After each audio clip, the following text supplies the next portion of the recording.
மற்றும் ஒரு அண்மை செய்தியை பார்த்து வருகிறோம்.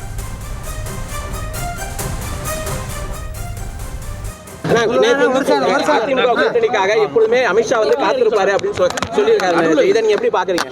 அதாவது திரு அமித்ஷா பொறுத்தவரை அவருடைய கட்சியினுடைய கருத்து சொல்லிட்டாரு, கூட்டணியுடைய கதவுகள் திறந்திருக்குன்னு சொல்லிட்டு. எங்கள் கட்சியோட நிலைப்பாடை பொறுத்தவரை பிஜேபியோடு எந்த காலத்திலும், இப்போதும் இல்லை எப்போதும் இல்லை, எந்த காலத்திலும் இல்லை என்ற ஒரு தீர்மானம் ஒருமனதாக நிறைவேற்றப்பட்டது கட்சியில். அந்த தீர்மானம் நிறைவேற்றப்பட்டு அது தமிழ்நாடு முழுவதும் அன்றைக்கி கட்சி தொண்டர்களும் சரி பொதுமக்களும் பட்டாசு வெடித்து கொண்டாடினார்கள். எனவே எங்களுடைய நிலைப்பாடை பொறுத்தவரை பிஜேபிக்கு உண்டான கதவு சாத்தப்பட்டு விட்டது. அவங்க திறந்து வச்சுக்கலாம். பிஜேபிக்கு வரக்கூடாதுன்ற அடிப்படையில் நாங்கள் சாத்திட்டோம் கதவை. இதுதான் எங்களுடைய நிலைப்பாடும் கூட.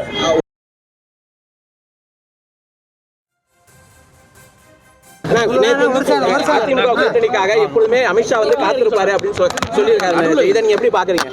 அதாவது திரு அமித்ஷா பொறுத்தவரை அவருடைய கட்சியினுடைய கருத்து சொல்லிட்டாரு, கூட்டணியுடைய கதவுகள் திறந்திருக்குன்னு சொல்லிட்டு.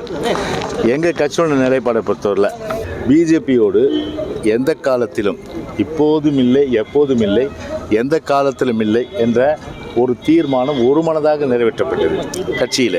அந்த தீர்மானம் நிறைவேற்றப்பட்டு அது தமிழ்நாடு முழுவதும் அன்றைக்கி கட்சி தொண்டர்களும் சரி பொதுமக்களும் பட்டாசு வெடித்து கொண்டாடினார்கள். எனவே எங்களுடைய நிலைப்பாடை பொறுத்தவரை பிஜேபிக்கு உண்டான கதவு சாத்தப்பட்டு விட்டது. அவங்க திறந்து வச்சுக்கலாம். பிஜேபிக்கு வரக்கூடாதுன்ற அடிப்படையில் நாங்கள் சாத்திட்டோம் கதவை. இதுதான் எங்களுடைய நிலைப்பாடும் கூட. செய்திகளை உடனுக்குடனும் துல்லியமாகவும் தெரிந்து கொள்ள சப்ஸ்கிரைப் பண்ணுங்க.